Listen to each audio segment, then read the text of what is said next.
Come and listen to my story about a man named Jed. A poor mountaineer barely kept his family fed. And then one day he was shooting at some food, and up through the ground come a bubbling crude oil, that is, black gold, Texas tea. Well, the first thing you know, old Jed's a millionaire. The kinfolk said, Jed, move away from there. Said, California is the place you ought to be. So they loaded up the truck and they moved to Beverly Hills, that is, swimming pools, movie stars. The Beverly HillBillies.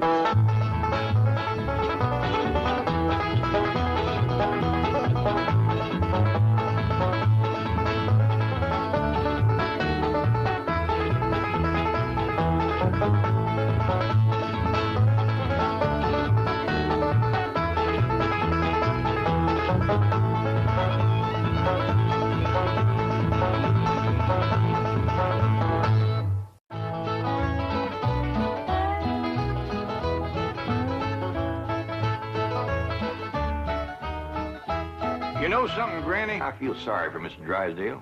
Well, that poor man might as well be single with his wife gone all the time. He's a lost soul, Jed. I was glad you invited him over for supper last night. But even my cooking didn't cheer him up. Yeah, I noticed he hardly touched his plate of grits and possum belly. Even when I spooned on some gopher gravy. He didn't perk up till after supper, and Pearl started playing and singing. Don't tell me he liked Pearl's bellering. That wasn't bellering, it was yodeling. Well, it curdled the milk clean out to the kitchen. Oh, I've thrown shoes at tomcats that made prettier music than Pearl. I sure wish you two women would get along together. We ain't gonna get along together till she learns to stay out of my kitchen. I bet she's in there right now, sticking her long nose into my pots and pans. By days, if she is... Now, Granny, you just cool down.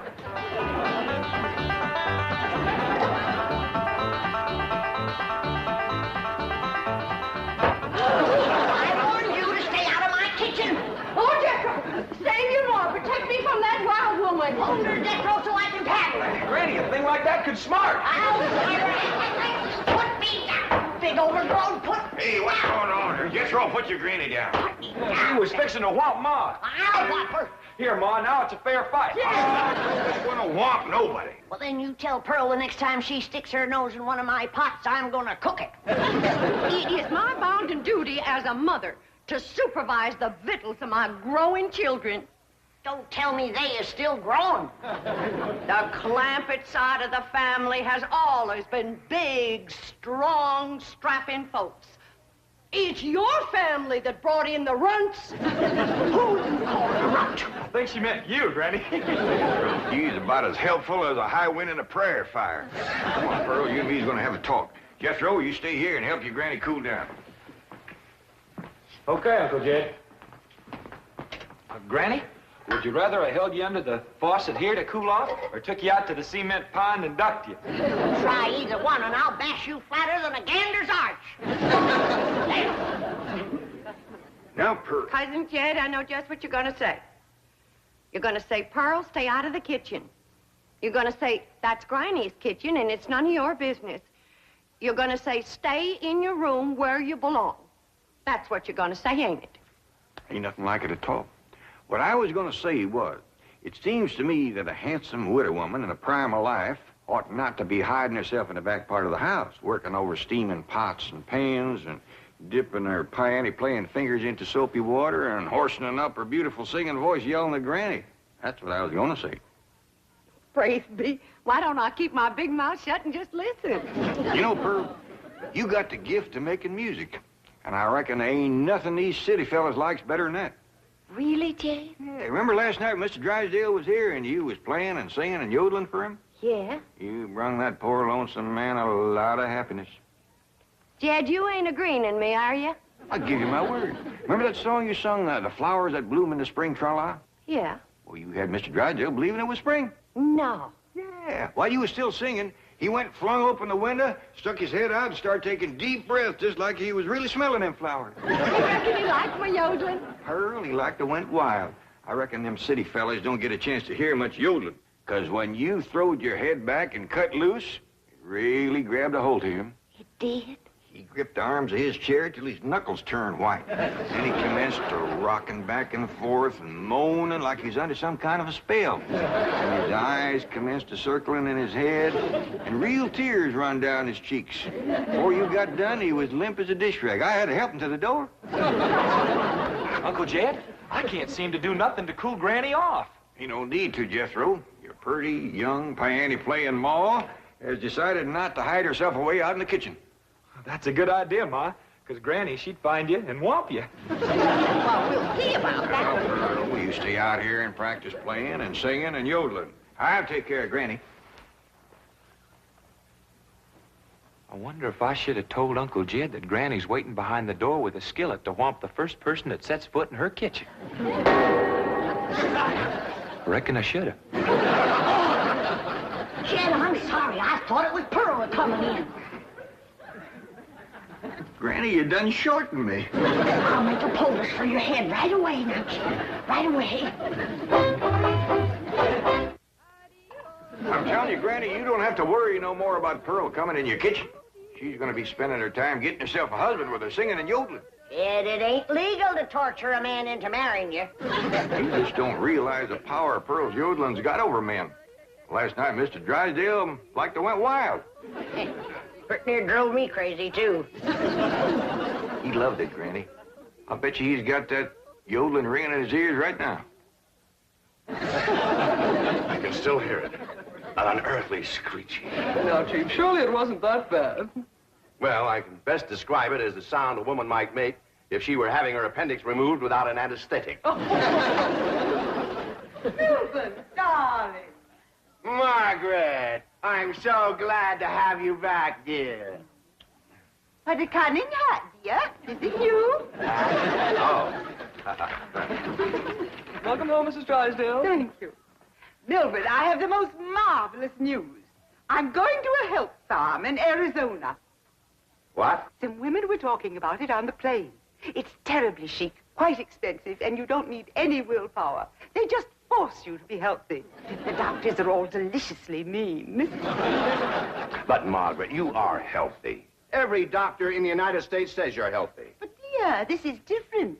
They reduce you as well. Margaret, if you want to lose weight, just stay home and we'll have dinner at the Clampett's every night. Now, you can't eat the food, but you won't leave hungry.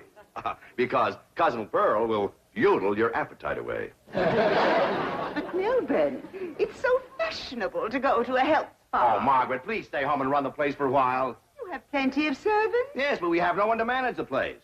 And with both of us away most of the time, the servants are asleep on the job. Well, just hire a good, efficient housekeeper. Oh, yes, just try and find one. Oh, Margaret, please stay home. All right. That's the way you feel. Miss Hathaway. I'll stay home, just as you wish. That's my darling. Yes, Mrs. Drysdale? Telephone the pharmacy and have all my prescriptions refilled. And call my psychiatrist, my neurologist, my internist, and my osteopath and have them come over. Oh, and I'll need nurses around the clock. I just know servant problem's going to bring on a nervous breakdown. All right. Go to the health farm. No. My place is at home. Please go to the health farm. All right. If you're sure that's what you want. Oh, I want it. Milburn, I promise to come back a new woman. Bye. Just think, Milburn, you'll have a young, glamorous wife. Slim, trim, beautiful. All right. Start looking for a new housekeeper. Won't do any good, Chief. We've been through this. Mr. Drysdale's office. Who's calling, please? Tell him it's a surprise. Surprise? That's what you said. Milburn Drysdale speaking.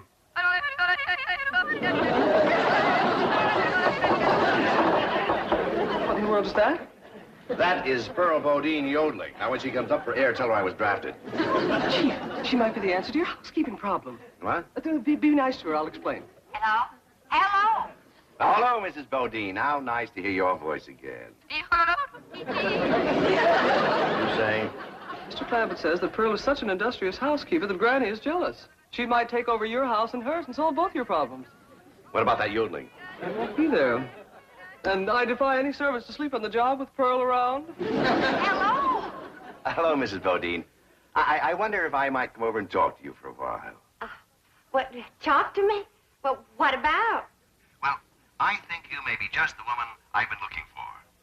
Yeah. To take over the running of my house? Well, yes. Come right ahead. Can we say 3 o'clock? Let's say 2.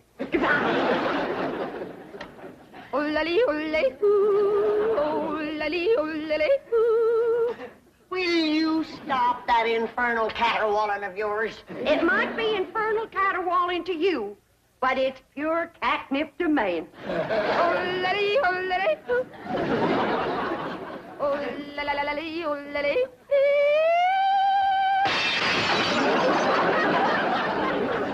Now, looky there.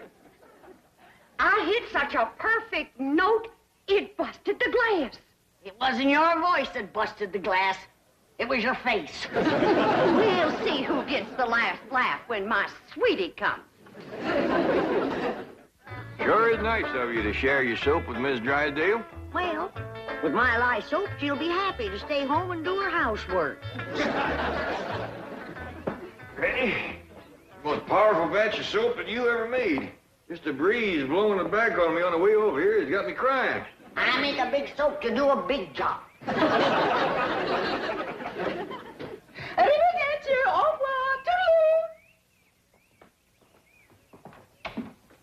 Howdy, Miss Drysdale. Hello.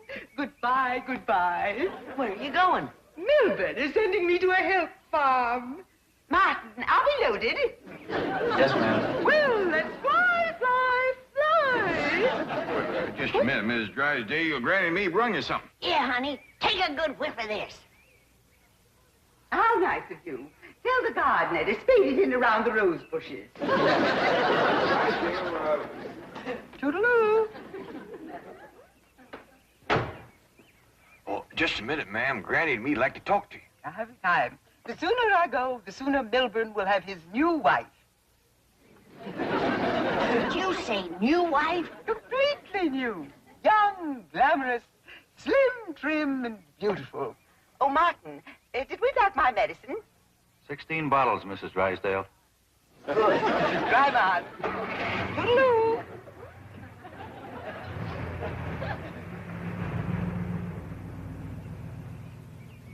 How could a woman be so cheerful about her husband getting a younger wife?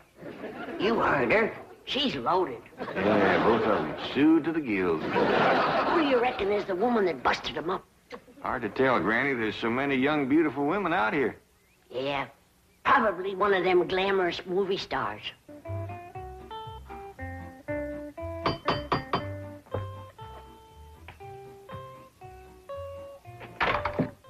Oh, Mrs. Bodine. Why, Mr. Drysdale, you are anxious. If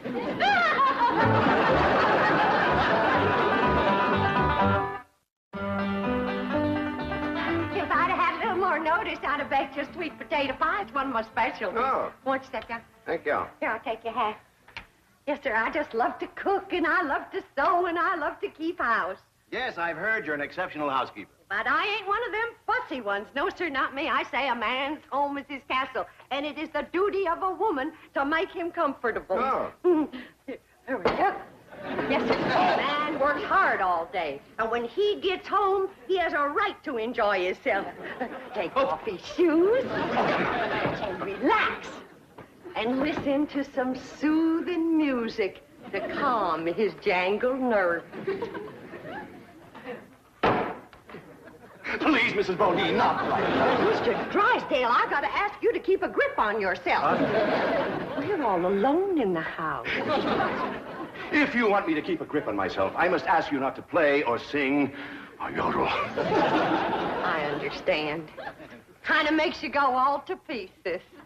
Yes, it does. Well, you just come on back, and you sit down. Why, Mr. Drysdale, you're perspiring. Why, you got to get relaxed. Well, please. A man can't say what's on his mind unless he's resting easy. Land sakes.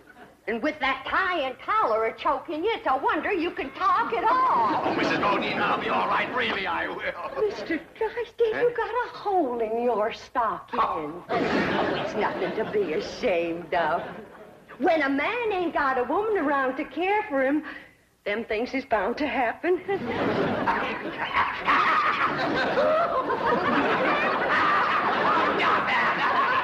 declare, Mr. Drysdale, you're ticklish. Now, look, I'm gonna let you sit easy, and I'm gonna darn that up before you know it. Oh, Mrs. Bodine, no, really, I can manage. No, I ain't taking orders yet. No, please, give me back my sock. Give me my I know sock. how to handle you.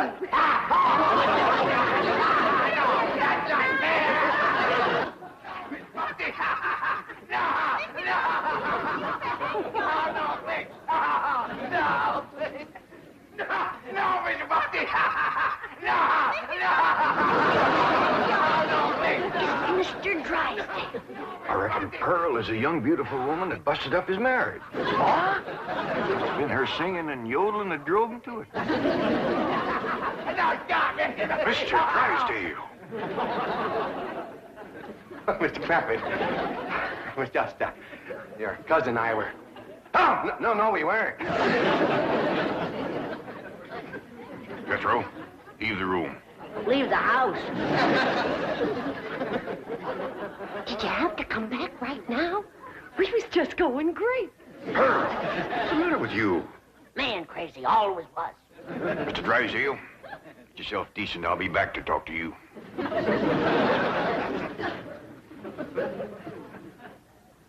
Shame on you.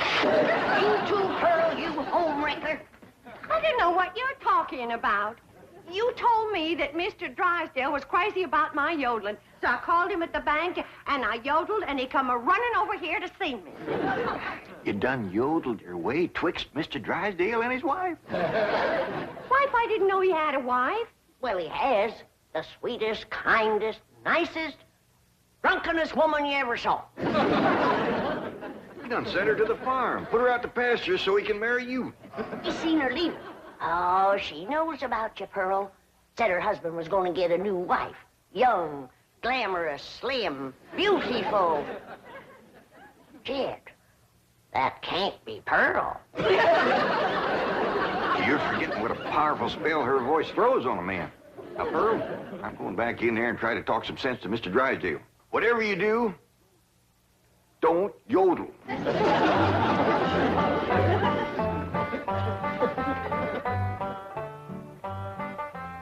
Oh, Mr. Clappett, I'm terribly embarrassed about the picture we must have presented when you came in, but I assure you I wasn't at fault. Yes, your cousin Pearl is one of the most... Yeah, my cousin Pearl admitted that she called you on the telephone and stirred you up. But she didn't know you were going to send your wife away to make room for her. Oh, but I didn't. In the first place, my wife is never home. Second place, if she does come home, there's still plenty of room for both of them.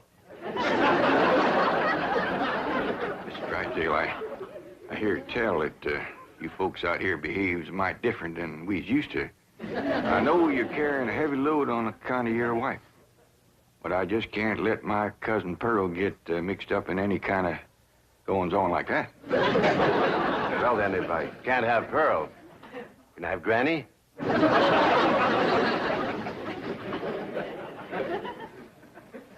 Lord love you, you're a desperate man. That poor man in there is so sick of his drinking wife, he is wanting to marry either one of you two. Last one in is an old maid. We's trying to save the marriage, not bust it up, and I think I got an idea that'll do it. I want you two to wait in the kitchen, and when I bring Mr. Drysdale in, I want to tell you.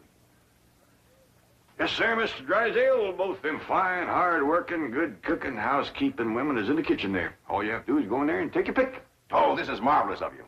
Nobody knows. Oh, no. And they took the pledge.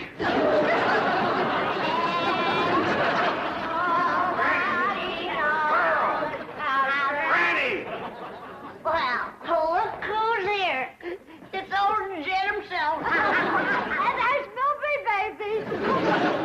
You fellas want to dance? Come on, have a little dance. Come on now. You can't can't answer there. Why not? It's all downhill. You pick now, Mr. Drysdale, while I can still walk over to your house. Oh, he's gonna pick me. Ain't you, sweetie Milby? Oh, no, he ain't. He's gonna take me, ain't you? Listen, you get your banker grabbing hands off of him. Will you shove it, fella? Will you shove it, huh? I'll show you. Shove it there.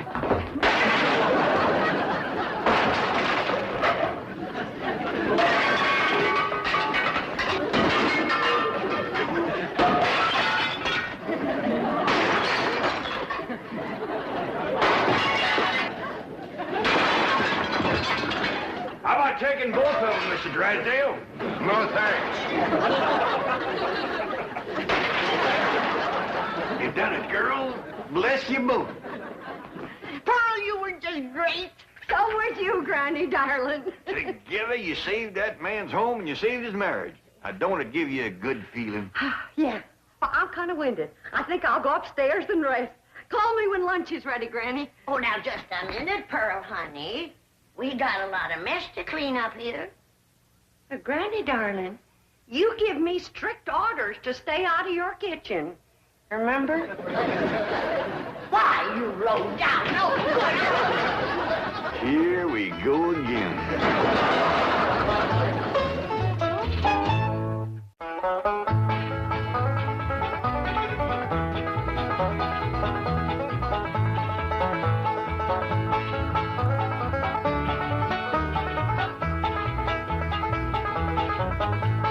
Now it's time to say goodbye to Jed and all his kin.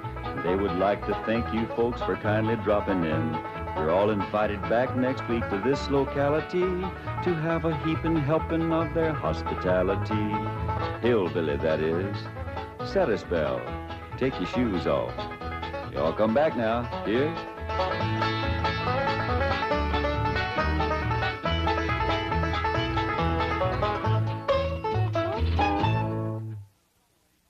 This has been a Filmways presentation.